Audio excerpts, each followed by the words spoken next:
Hello everyone, and welcome back to the Rational Brit. Now, we're only a few days into 2026 and Donald Trump is already making headlines with what can only be described as his characteristic brand of geopolitical brinksmanship. We're talking about military threats against Colombia, stern warnings to Mexico, and a renewed fixation on acquiring Greenland.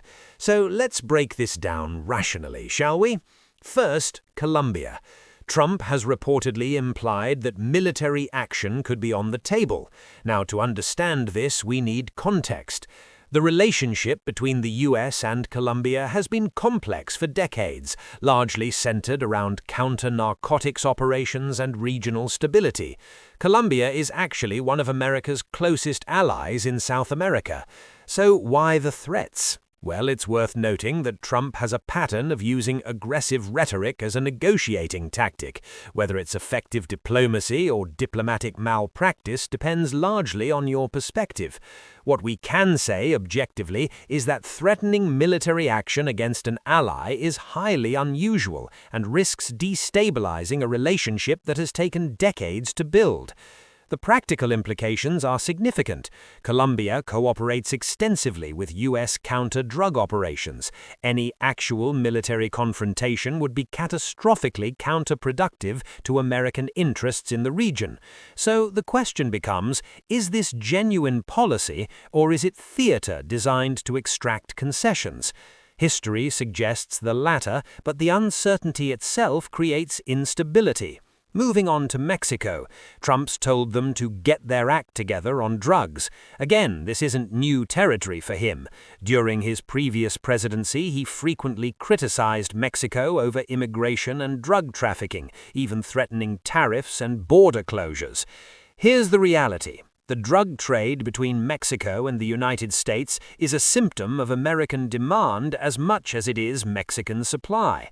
It's a bilateral problem that requires bilateral solutions. Simply demanding Mexico fix it ignores the economic incentives, the institutional challenges of combating cartels, and frankly, the role that American gun trafficking plays in arming those very cartels.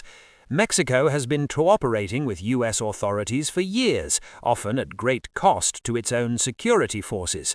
But cooperation requires mutual respect and coordinated strategy, not ultimatums. The question is whether aggressive posturing actually produces better results than constructive engagement.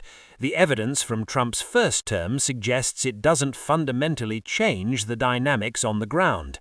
And then there's Greenland. Trump has said the US needs Greenland. This isn't actually new either. He floated the idea of purchasing Greenland during his first presidency, much to the bemusement of Denmark and Greenland itself.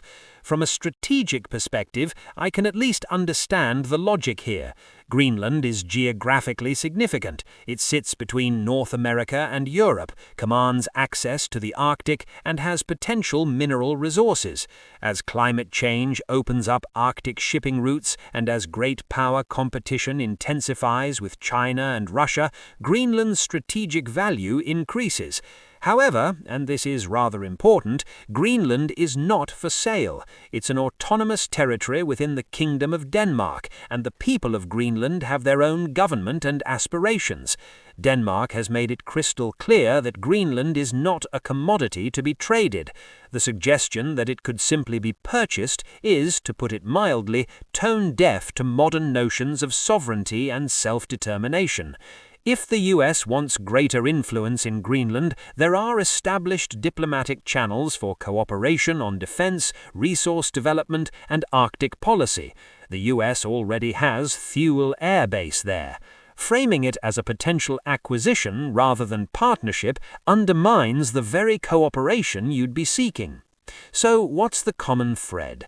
Trump appears to be approaching foreign policy with the same transactional deal-making mindset that defined his business career and his first presidency.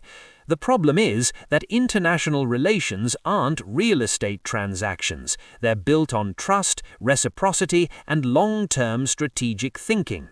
Threatening allies, issuing ultimatums, and suggesting territorial acquisition might make for bold headlines, but they risk damaging alliances, encouraging adversaries, and creating unpredictability that markets and international partners find deeply unsettling. Now, supporters will argue that Trump's unpredictability is itself a strategy, that keeping adversaries and even allies off balance gives America negotiating leverage. There's a school of thought in international relations that supports strategic ambiguity. But there's a difference between calculated ambiguity and chaotic inconsistency. The reality is that we're in the early days of what will likely be 4 years of this approach to foreign policy. Whether it produces results or simply burns through diplomatic capital remains to be seen. What we can do is watch carefully, analyze the actual outcomes rather than the rhetoric, and hold power to account based on results, not promises. Because at the end of the day, foreign policy isn't about sounding tough, it's about advancing your nation's interests while maintaining the stability and partnerships that make prosperity possible. That's all for today.